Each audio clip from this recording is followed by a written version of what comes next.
All right, everybody. Thanks for joining us. We've got Christine Lawson on the Mammoth Plumber Podcast today. Christine is a consultant, and she is amazing at figuring people out and moving businesses forward. So we already started talking, and we just hit record. So we're just going to drop right into this conversation. Honestly, there's a ton of really good nuggets in here. I want you to watch the whole thing. Here we go. It's the Mammoth Plumber Podcast with Tyler Williams, the marketing man. We get a lot of people who come to us, and you can tell like business owners go on journeys, right? Like there's a big difference between a business owner who just started and one who's been at it for even a year.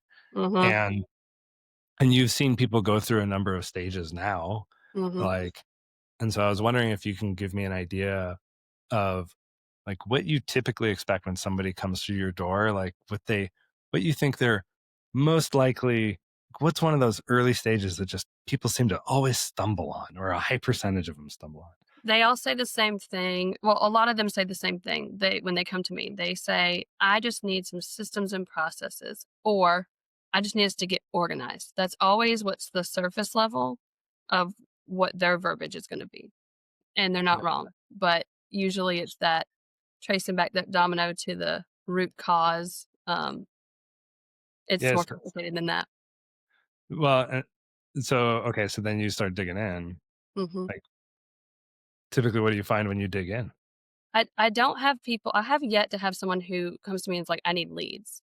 I have people who come to me and they're like drowning, and they're like, this used to be able to do it. Now this is too much. And then I do have some people that they haven't got to that part yet because people are referring me and they're earlier in the stage. And they don't know what they're in for. Yeah. That's the thing is, like, that's the whole point is I want to do the thing where I'm like, all these dependencies to specify that question, but that's the gift that I have, because I'm going to sit there and ask them. I wanted to make a t-shirt, the first ever like conference I go to, and it just says on the back, I will ask you 5,000 questions. Because yeah. You need to. Like, how else are you supposed to help? But like a lot of people I've learned are different. Like, I deep dive on a level of analysis. It brings me joy, fulfillment, and I'm good at it. There are other people, I test them on Colby, Enneagram, Working Genius, all these tests. It's data on people. And I'll say, like, so if they have fact finding, like if they're real high on that, they're like me. So I can give them lots of information. If I remember one didn't take his test for like 4 weeks, one of my clients, and I said, finally got it. And he was like a 2 on fact finding. And I said, have I been wearing you out? And he was like, and I was like, you should have took your test earlier. I would have adjusted my approach. That means you need bottom line, So catering even the approach to the person of how they get work done, how they creatively problem solve. Do you, like, when people come to your door and coaching, how, not reticent, but like, because for me, I found that coming into coaching, I didn't quite understand how it would work for me. Right. Yep. And I'm a consultant, and there's like, what's the difference? What's the difference between a consultant and a coach? What is it? Being super transparent with you, when I started doing this, I was like, I Googled it because I was like, I don't think I'm a coach. What is a consultant? And I was like, and I still don't think I'm either, but I think I'm a mix. All my guys and girls call me coach. But the reason I would say I'm more of a consultant is because I am going to be with you through the whole journey. I'm a generalist, which just means you're good at a lot of things, but not really great at any. And but that helps me. And so I know a lot of things. I know a lot of people, and I can just sequence what current state is, where's everything at now, through a million questions and forms and interviews and talking to your people. But where do you want to be? And if I can get clear on those two things, and then figure out what the things are that holding you back, we can make some progress. But along the way, I might hand you off, to you. Okay, now's the time to deploy the marketing. We had to get these other things out of the way, or this wouldn't go well, because guess what? You're going to market something that you are no such thing. And when that is different, when you're saying you're something and you're not that because we can't back it up with some processes and some consistency, I'm setting you up for failure. Yeah. Well, I mean, all marketers say this, and it sounds like passing the buck to some degree, which is like you need to have your ops online, Mhm. uh, and understand like, okay, cool. If the marketing works as it should, and if marketing didn't work, well, I guess I wouldn't have a business. But like, um, then the business has to. Often the business has to adapt to what the marketing tells it to. Mm. Like, and sometimes because you don't get to choose what the market wants out of you all the time. No. And so like I've seen companies bristle against it. Like, Mhm. um, and but yeah, when it comes to getting the calls, getting the leads, all that, Mhm. man, uh if you don't have the people set up Mhm. to actually welcome that piece of, I mean, I want you to catch them on a fluffy cloud. Yeah. But a lot of times the early guys don't have that, Yeah. and it's because they didn't know they needed it, or they didn't understand where they might be not meeting it, right? Yeah. So, like, Mm. what are like, when I you so that sorry, keep going, but no, that when go I get ahead. excited about something because I like something, I'm gonna take off. So that got me excited because it made me think of sometimes I don't know why I'm doing what I'm doing. I know I don't know how to articulate. So, like, why I focus on values and vision first. Mhm. And I used to just balk and roll my eyes at those. They just sound like corporate words and fluff because they are, but they're not. Because if you use them right, okay, you have a tool, right? If you give me a wrench, okay, versus you give my client a wrench, it's a very different thing. It's called a wrench. It's a very different thing in each of our hands. Okay. So values are the same thing. And you're equating it with a me holding that. Like you've seen bad examples of people using corporate jargon of that. Let me Yeah, tell you how this tool can actually be used because it is so key to scaling. So, values are the speed that you can scale, is how quickly you can make good decisions. Values are decision makers, okay? On who you hire, fire, on your what kind of culture you're creating, your brand comes out of that. If we're like, this is what we say no to, $1 million check is sitting right here, and we say it hurts, but we say no because that doesn't go with our values, it doesn't go with our vision. Um, when that happens, and then you start firing and hiring at people on values, that preserves a culture. And the reason I go to that, because here we are back to brand and marketing, because it's a coin. This is your culture, meaning how your people act when you're not there. How does it, what if you're gone and they just start acting exactly how you want them to act? And how that's from culture. Okay. yeah. And that comes from defining values. And then when people say systems and processes, I'm like values first, because I would like to weave those values all through our systems and processes. I like what you're saying about how it helps you make those decisions, because like, I mean, I can Mhm. I can trace back to when I first got my company because I bought it, right? Mm. Um, we had some problems with some employees. Mm. And of course, I'm thinking of particularly one where I was like, the value system that I want to operate on isn't the same value system that this person operates on, and Mhm. I let it go, Mhm. and that was a mistake. That It person was is skilled person? were they a skill person? Well, because, like, in Like, the trades, I see where you get hold ransom. It's that guy that can do the troubleshooting like nobody else, and oh, if I lose him, so he is so anti our values, but I yeah, am ransom because now if I let him go, what am I gonna do? you I thought so. I think a lot of that was my perspective at the time.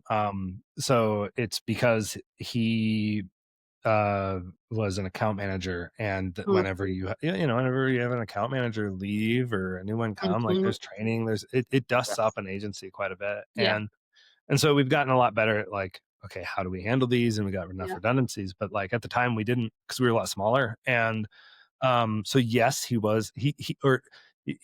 had that leverage of, well, I get to be here and act my way. Yes. And I found out eventually that he was making decisions that I wouldn't have made with the client's budget, and was utilizing it in ways to get some other things that I do not agree with. And so that gave me the leverage to like Mhm. turn the tables on it. Mhm. Because that, to me, that's an ethical thing. Like an agency, especially back then, Yeah. because we were doing a lot of like print, radio, TV stuff, Yeah. where we would spend the client's money in specific Mhm. ways. Um, like to me, a good marketing agency is a steward of the budget, and that's a value that I Mm-hmm. operate the agency on. Mm-hmm. And I found that he wasn't doing it, but because I didn't have it defined, Mm-hmm. I slaved over that decision. It was one of, I Mm-hmm. mean, Yes. also younger, early business owner. Yes. Yeah. Yeah. These things are going to feel like mountains when later they feel like tall, like small pebbles, right? Absolutely. So that was tricky. So when you're doing like working people through the values, like I, I how do well, you no, prep them for that? what it took me 6 months to figure out the exercise I do to get core values out of people's head in a way that was accurate, that was real, that was like, this is something that they live and breathe and die by. And so doing that one exercise with them and getting that information, it's questions that I ask. Um, and then we do kind of okay, this is a rough draft. What do you think? But right off the cuff, it's going to be an action verb phrase. Ooh. So it's not going to be integrity over my cold dead body. Yeah, well, no, that's like I Yeah. can't tell you how many Yeah. core values I've read where it's like integrity is on our wall. Look at how integrity This we are. is verbal, like you would pick it up in conversations. It's 3-4 word action, meaning first person action, starting with a verb. So yeah, and then it's memorable because, and they don't know because it doesn't come into play till later. But Yeah. I need to get this out of your head in a way because now we're going to do systems and processes. Okay. Because ultimately, oh, we can't hire people. We can't this, we can't. I remember the guy that hired me right out the gate, and I was just too intimidated to say, this employee needs to go. I knew it immediately, but it was like, oh my gosh, this is somebody's business. That's a really important person. Oh, I don't know if I say that. And eventually I did. It didn't take me long, but I did eventually say it. But he had to self realize it. And I remember sitting at the coffee shop with him and saying, Bob, write down your values. And I said, rate him 1 to 10 on each of them. Ooh. And he wrote 0 on all of them. And he wasn't being, it was accurate. And I said, and then he decided. And so again, but that right there, and then we got the best guy in the whole world. He has a right-hand man now that's actually in there with them. The meetings are, because everybody else was great. Meetings are happening. Everybody's not walking on eggshells. It was a crux. It was something that was going to stop us until we handled it. But imagine if you had that, like the speed, that took 8 months. It's a lot of Yeah. time. Oh, well, I think of that anytime I've had sort of like value decisions, or I mean, because like you said, it can be a shortcut to making decisions. Mm-hmm. There are decisions that sometimes I think business owners will avoid making because they hurt. Like that decision. I mean, he did probably not want to like turn that guy over because they had a skill set. They were like a key integral person, right? Same thing Mm-hmm. with me, who I was talking about. Yep. I was It's like, normal. this is gonna hurt. I don't want to deal with this, Yeah. and so I don't. Yeah. And what I've learned is speed. Like the speed to make those decisions. And actually, that came from my brother. Mm-hmm. We had an employee who made a mistake, and it was an honest mistake. Yeah. But it was, and so we figured it out, and we're like, oh my gosh, okay, we got to go tell the client. And I always try and go, well, what would be my solution in this thing? Like, Mm. I don't want to just tell the client. I want to say, Yes. and here's how I'm going to make this right. Mm. Well, I was slaving over it. And I called up my brother just to workshop it because Mm-hmm. he and I Yeah. talk this a lot. And he best decision. He was like, I think you need to spend as little time on this as possible so you can get to the next thing. I was like, oh, Wow. That's that's a powerful. good point. Powerful. It's hard though. But yeah, and so other things that are speed indicators in scaling a business so that's the thing that people don't see that as. So that's why I like to bring up values, because until you and it's stuff that'll stop you until you start creating a culture in your company, and it starts with, we have to define the words, and values are actions, not words. So Yeah. once we get them as words, how to make them living and breathing and I have to make sure that they're willing to take a hit on it. If it doesn't hurt you at some point, because when we write this down, I promise you they're not values until they've hurt you. That's the test of whether or not you actually adhere to them, I Yeah. suppose, right? And they're not core values. We need to, and truthfully, it's like, that's okay. We can literally take that one off. But whatever you Yeah. decide, it's going to be a thing we make decisions on. Very important decisions for you. Money, people, the most important things. So take this seriously. And the speed. So we got to know your numbers. We have to, what I find a lot of times when I'm removing barriers, I see coaches that are like, will rattle off stuff you got to have, but nobody shows them like, you actually don't have the capacity to get those insights or those analytics set up in the first place in an easy way. Yeah. So like make it where we can get everything where you can get the numbers to make decisions on. And that's a step at uh, a stage of the company where if you could each week just see those numbers and they're accurate, and then you also have your values, those right there are speed. That's what they are. So the numbers thing is interesting to me because that's, again, struggling with emotional decision making, right? Mm-hmm. I want everybody to like me. I want everything to go smooth, no problems, no fuss, nothing. Numbers, I realized, and it'd be interesting to see your perspective on this. Numbers can take the emotionality out of decision making too, Mm-hmm. where it's like, oh, well, that's untenable. Like, I just can't do that. Did you I, see the analogy where we put or I said, write your values down and rate him 1 to 10? That yeah, it's true. converges those two. You put numbers to it. 1 through 10. How much does this person display that core value that you say is higher or fireable? Mm-hmm. Because we're going to go through all these little actual instances of what this person does, and you're going to go, well, but this happened, and that's why that. And okay, nope. 1 to 10, that value. Oh man, That takes the emotionality out of it. And that was the wake up of when you write, even if you wrote 2 or 3, but he wrote 0 on all of them. Okay, I there's some clarity for you. I bet you have pushback. So, okay, in situations like that for you, Yeah. like because you're there to help guide Yeah. and to give them frameworks, Mm-hmm. right? Mm-hmm. But then when they start fighting against it, they're like, no, I can't, no. How's that tug of war usually go? Like how That's it's something. So, like for instance, I didn't bring that. I didn't fight that battle for 8 months.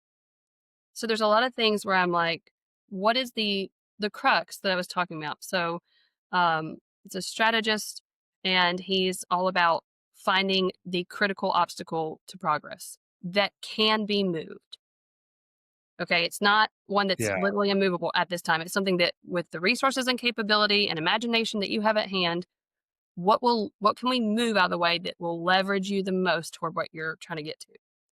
And so with that, I don't got to fight that battle yet. There was plenty of other ones. We don't have our numbers straight. I remember my husband talked about, he's a pastor, and he was talking about coming to a difficult passage in the Bible that you didn't understand. And he was like, when they used to plow in the olden days, when there was a horse and a plow, and there'd be a giant stump, they just went around it.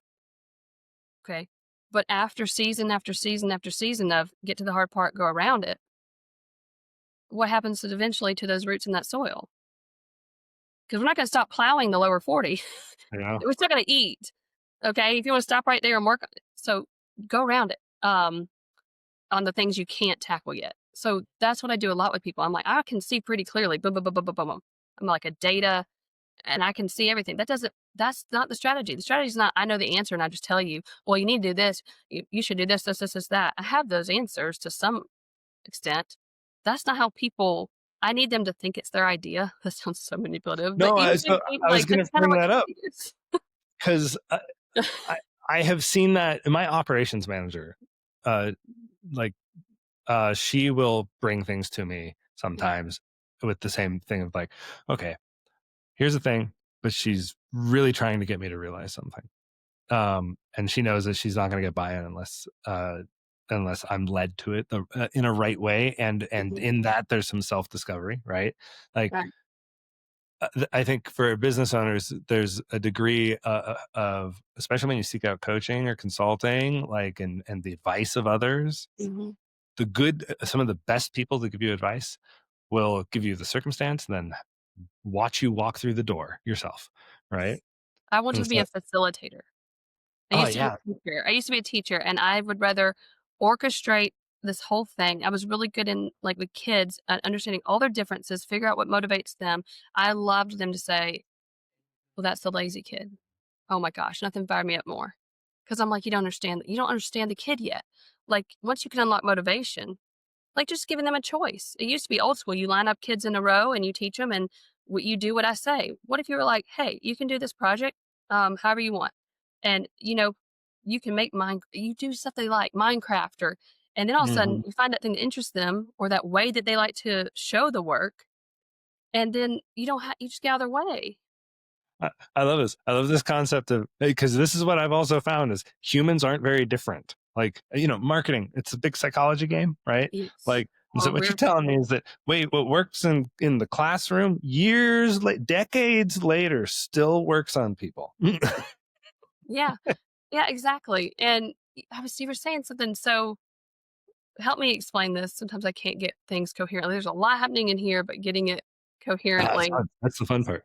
Yeah. Right. So with marketing, when you're trying to do like value alignment to a customer, like you're trying to say how your product or service matches their need. And so you're asking how I get them to, okay, well, I learn about them. I do their Enneagram, their Colby A test. Colby A, let me please do it. And one is personality, one is creatively problem solving, not personality, but how you get work done. And then I do working genius, which is how you get work done in light of a team, so I can understand the team dynamics and where we're getting stuck. All that to say, how I'm going to unlock motivation for each of them is different. And how I'm going to present that there's a problem here is going to be like very catered.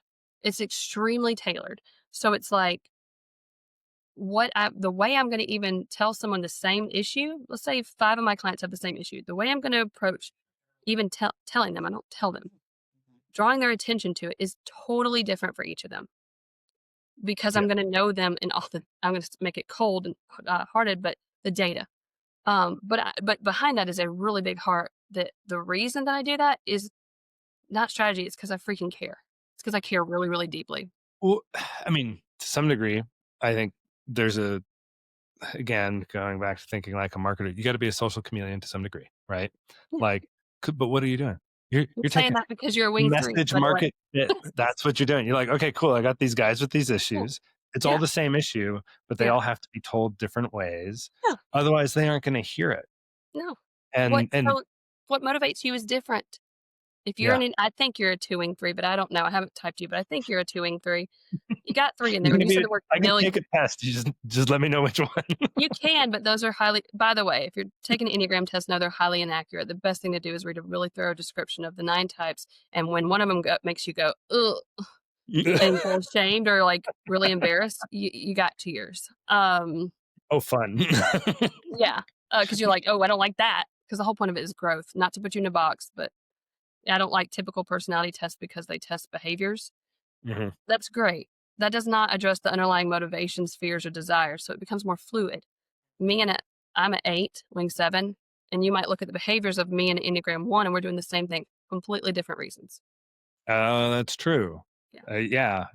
Like the actual decision making behind the action. Yeah, that's what matters. Might have taken a completely different path, yes. Right? Yeah. That's the fun part of all this stuff. So this is like something I love about like consultants is they do work in a psychology zone, right? Like you have to understand the people that you're working with, and every business should. I think people forget that like 99% of our lives is a psychological game between us and the rest of the world and how we perceive it, right? Yes. But so it's like, yeah, that was like really good. That was a very good sentence. Yes. Well, it's, to me, that's what drove me to marketing. That's why I like talking to people who help other people do things and help them realize things. Like, realistically, there's this, you can call it convincing, you can call it influencing, you can call it whatever, like manipulating for good. Yeah. It's like, I don't like to market things that are useless. Like, I don't want to, I won't. Right. And so we want to make sure that we put messaging out that, helps our client, but also helps their customer. Like their customers just need to know that you exist half the time. And then for you, like it's coming in and doing something very similar, which is you're coming in, you're reading a person trying to go, okay, this is you. Now, how do we get you into seeing the world a little bit differently, one little iota at a time? Wow, that's good. That's what I do. I thank you for telling me it, because I don't ever know how to say it, but That's what I do. Thank you. I It's very well, hard to explain what it's not. This sounds like it's not complex. I haven't mastered the art of taking what I do that's complicated. Well, I can tell you, it's a 3-step process: investigate, strategize, execute. But that's as there you far go. as I It get. is simple. Yeah, I did do that because I was so mad at myself for not being able to. But at the same time, I'm a more is more person. I like a way over uh, saturated information and, just too much. I mean, I'm the person that has like 30,000 screenshots in my phone. Maybe that's ADHD. Maybe it's, Oh, welcome to the well, yeah, well, mine's dangerous too. It's too easy to take screenshots of every good idea. yes. Do I plan to do anything with them? Of course not. But it feels better that I acquired them. I always go, I will one day look at this screenshot album and take one of these gems and turn it into reality. And I've done that for probably close to 12 years now. So, Yes. And that's, I always say I have a shelf. There's actually a shelf back there. But so the greatest strength is your greatest weakness. Like they're the same. They're just a knife edge. Like they're the same thing. So it's just that balance of like, don't go yeah. over there with that strength. Then it's not a strength anymore. But so maybe 30,000 screenshots, maybe 30,000 screenshots is not a strength, but the sheer amount of information I acquire and then am able to then pick and go, okay, I get like it's like a functional medicine doctor, like I said. Mhm. So like I have to have a big shelf to be able to pull from and then help you specifically. I'm talking to So, myself. I'm bad at podcasting. no, Look, you're doing good. anytime something is valuable to clients. What's interesting is this concept of having enough information to pull the separate things and put them together, Mhm. right? Like, so I love this concept of a big enough shelf, right? Yeah. It's like, okay, and for me, I would have said like a box. Like Mhm. I'm a person of ideas, so that's what Mhm. marketing, of course, Yeah. right? Yeah. And so, but You live similarly, in the box is what you're saying. You work. I'm just kidding because you're out of the box. yeah, no, I You're don't. totally out of I'm the never box. But outside of the box. And yeah. but no, like I love um I realize creativity is a skill set, right? Yeah.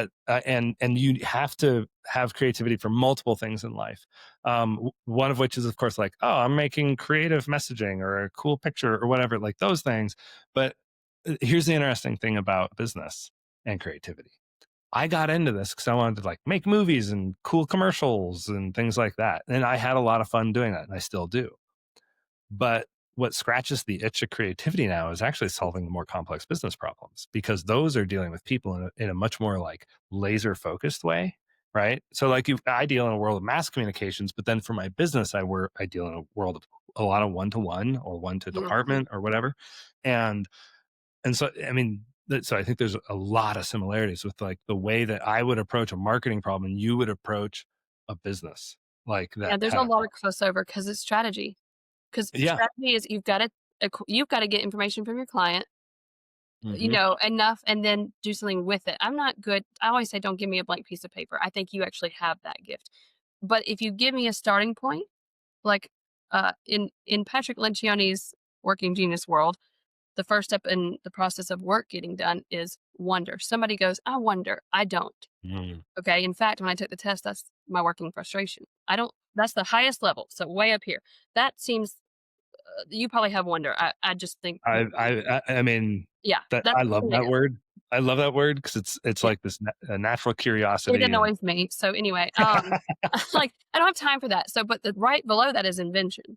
But Mhm. somebody has to have the wonder, and so then I'm going to take that and I'll invent something. I'll creatively problem solve based off of that, but I'm not going to start it. And then it's called widget. So wonder, invention, galvanizing, whatever's next, discernment, all that stuff, but I'm also galvanizing. So galvanizers are 6% of the population because y'all could not take any more. So we rally troops. Probably what clients would say about me. One of my clients says I'm the honey badger of business consulting, Oh, that's hilarious. and I don't know whether to thank him or not. Um, but I will. I hate when people say I'll push you because it's not. My I other like client guide. I had pixie dust, and he's a cleaver or something. And I was like, I'm a scalpel. Not that nice. I'm glad you think it's pixie dust. That's the way I designed it. For you to feel like that. But we're off topic. I'm sorry. But No, it's fine. yeah. Because really what happens now in my business, and I think that every business owner reaches this point, and this is where consultants help. I will have so many ideas. I am floundering in ideas. And like that box that we mentioned gets so overstuffed with things. I can't find any gold in there. Yes. And it takes other people to help me actually understand what is the gold. And like, because business owners are willing to take risk. They're willing to like do things other people won't. But that means our behavior diversifies from the rest of the population. And there's no guides for that, right? Yes. Unless you go out and you seek out one. Yes. And that's where I'm like, oh, okay. So like, I think I mentioned this before we started recording. So I want to make sure, like, I run a business that serves business owners, but I can absolutely tell you that the difference between the business that has a consultant or a coach or a model that they're following, something to give them some grounding in like their behaviors versus somebody who doesn't. I see it all the time. And I would challenge you that it may not be the coach. I'd like to take all the credit for that, but that person should get the credit because it's a mindset that they would even ever hire a coach or consultant. That's true. It took me a long time to get there. Like growing up, I don't know if this is an Alaskan thing or if this is my father. My father was a jack of all trades, and he did everything himself. Oh, wow. My dad is the nicest man you will ever meet. And everybody loves him. But if he was faced with the problem, he would go and seek out the solution well before the internet was a thing. And so every little thing around the house, everything with his car, all that he did himself. I grew up thinking that I needed to be that way. Yeah. And so then when I got into business, I brought that mentality and I shouldn't have, because it kept me from asking for help. Yes. And so for the first 5 years of my business, and I've been in it about 11 now since I bought it. Like I was freelancing and doing other things for that. But like first 5 years, I was just like, I'm going to figure this out. I'm going to figure this out. But holy cow, is it totally different once you have somebody helping you walk these steps?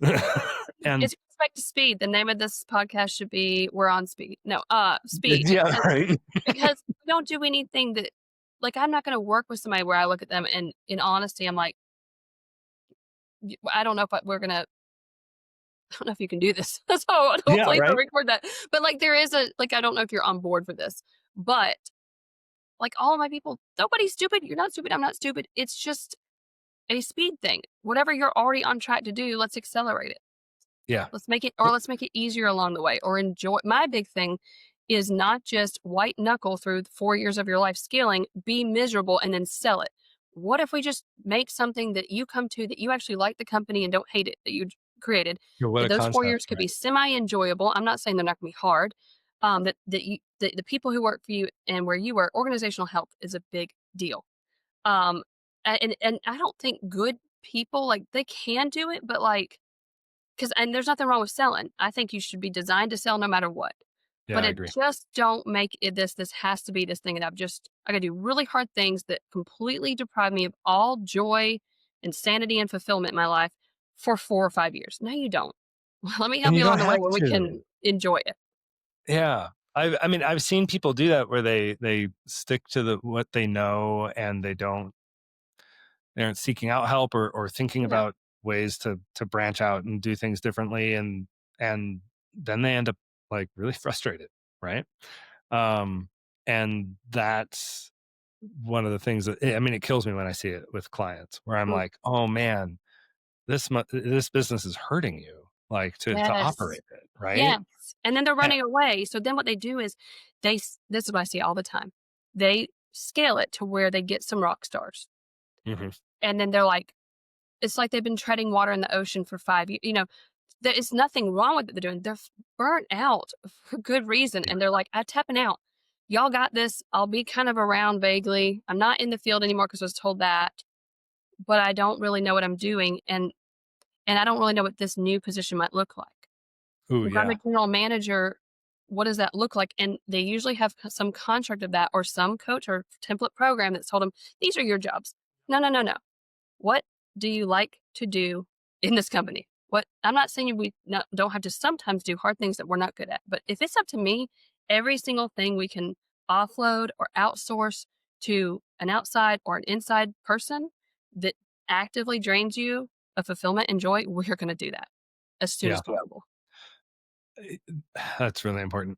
Also, the redefining the role as the business goes through stages. I realized that I had to do that a number of times now, where it's like, oh, I'm no longer responsible for that thing. We now have a person, and I need to let that go, which means now I have more time. And so there's been like Yeah, thresholds. but now what So am I doing? I think I kind of know.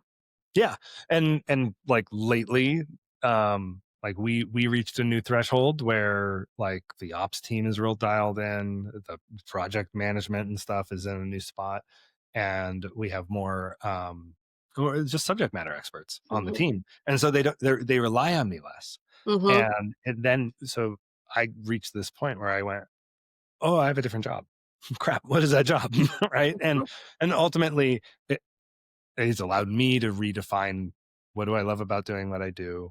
Helping How do I people. love to communicate with people? And if I get to lean in even further into the part of this whole gig, it just fires me up, and it's fun. I enjoy coming to work every day, even on hard days. There you go.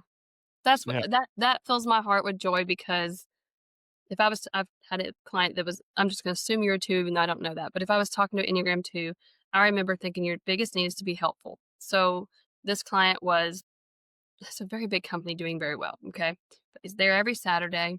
It's like mommying, like, let's pick up the trucks after the guys. Let's just, because at his core, he is the best person in the whole world. And he's a servant hearted man who wants to help. I want to show you how you're not accomplishing your mission and you're hurting the people that you think you're helping, because you're not developing any leaderships. And because you have these skills, let me show you how you can help people in a way more powerful and exponential way.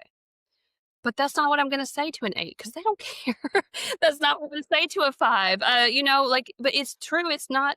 Sometimes I just question, like, am I manipulating? But no, like, I'm caring enough to understand what motivates you and how to pitch this thing to you. So that's what I'm saying. The bottom line is you have to step into a different role. You have to do leadership development. Like, that's the just script. Yeah. But that's not strategy. That's not applying those ideas and then all this person and like what you're talking about is a change of state. Like, if you're changing states and businesses like your company is, well, like when that happens in really big companies, what do they bring in to change from a current state to a different state? And if it's a massive company with lots of moving parts or people are involved, they bring in a consultant, specifically a strategic consultant. And that's why I call myself a strategic consultant, because things are about to be changing and somebody has to help navigate that. All right. Well, Christine, it's been a pleasure and a lot of fun. Thanks for coming on. I had a great time. How can people find you, connect with you, find out more about you? Yeah. Follow my website. It's compassconsultingms.com. I'm on TikTok. I do the Tickety Talk. The Tickety Talks? Yeah. Well, that's where we found each other. That's right. That's true. All right. Well, I appreciate it. You take care. Thank you, Tyler. Thank you for having me. This is the Mammoth Plumber Podcast with Tyler Williams, the Mammoth Marketing Man. OMG, this is going to be great. La la la la la la la la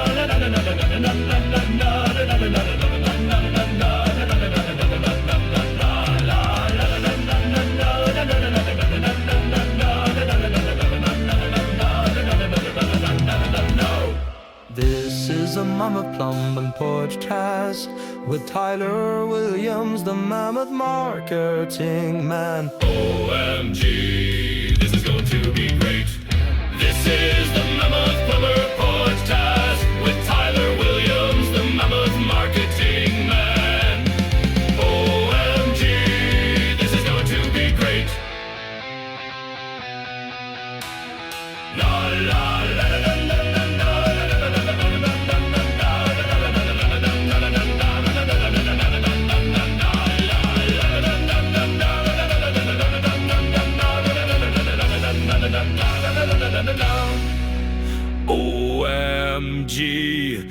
this is going to